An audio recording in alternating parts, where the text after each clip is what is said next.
L'insonnia è una delle problematiche, maggiormente diffuse nella popolazione generale. Come nella maggior parte delle patologie, lo stile di vita sano e corretto è forse l'elemento principale per dormire bene e trovare sollievo.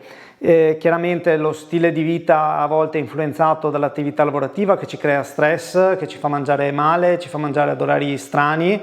Chiaramente la correzione dei fattori correggibili nella vita di tutti i giorni può migliorare questo aspetto. L'insonnia va inquadrata dallo specialista anche sulla base della tipologia di difficoltà del paziente. Talvolta il paziente fa fatica nella fase di addormentamento, talvolta il paziente non ha alcuna fatica ad addormentarsi, ma si sveglia nel mezzo della notte e poi passa la notte guardando il soffitto.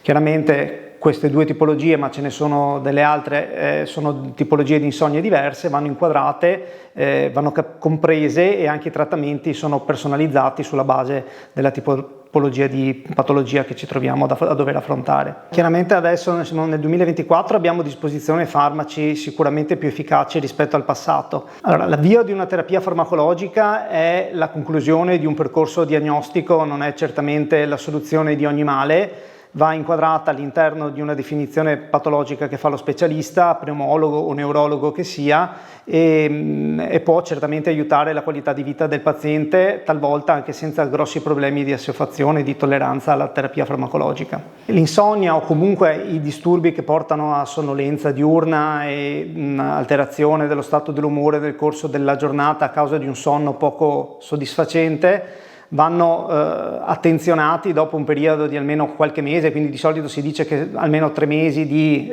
sintomatologia pressoché quotidiana sono quel quid che fanno scattare l'indicazione ad accertamenti più approfonditi.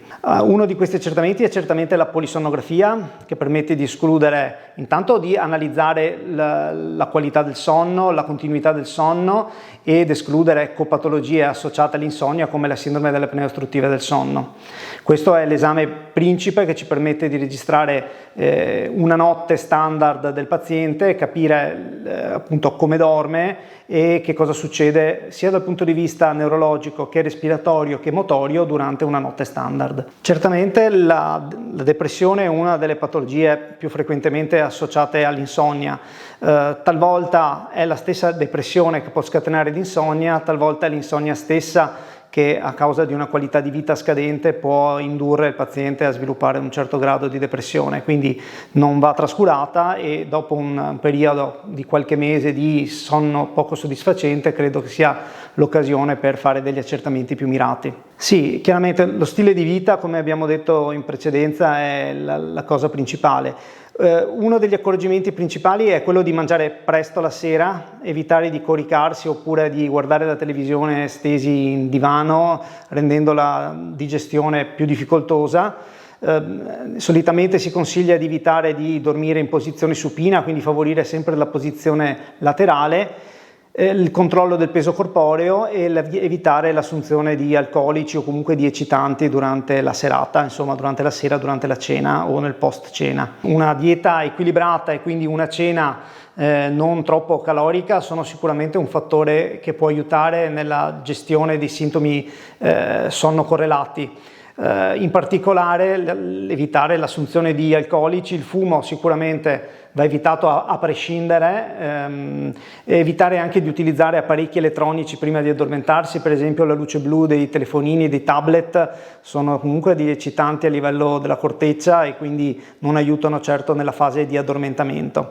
Come dicevo, il farmaco arriva eventualmente dopo un percorso diagnostico, non è certo la soluzione di ogni male, va inquadrato all'interno di una diagnosi precisa, il più precisa possibile quantomeno. Il caffè chiaramente durante la giornata può essere assunto alla sera se un paziente ha difficoltà ad addormentarsi o comunque una difficoltà a mantenere il sonno in modo prolungato, andrebbe evitato sicuramente. Ecco, spesso associata all'insonnia o confusa con l'insonnia vi è la sindrome dell'apnea ostruttiva del sonno, che è una patologia particolarmente diffusa e prevalente nella popolazione italiana, ma nella popolazione di tutto il mondo, che si manifesta appunto con episodi di sonnolenza diurna, ma che può essere anche poco evidente dal punto di vista sintomatologico e che determina delle pause durante il respiro associate spesso anche a russamento, la cui correzione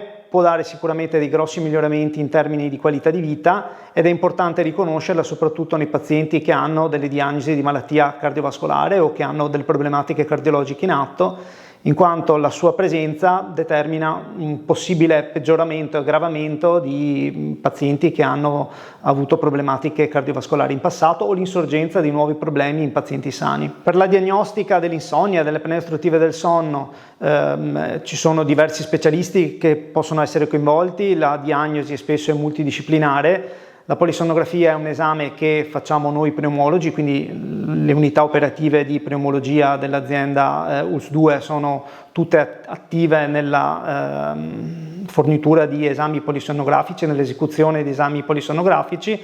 Per quanto riguarda l'insonnia, anche il neurologo è chiaramente direttamente coinvolto nell'escludere patologie del sistema nervoso che possono incidere nella genesi della malattia.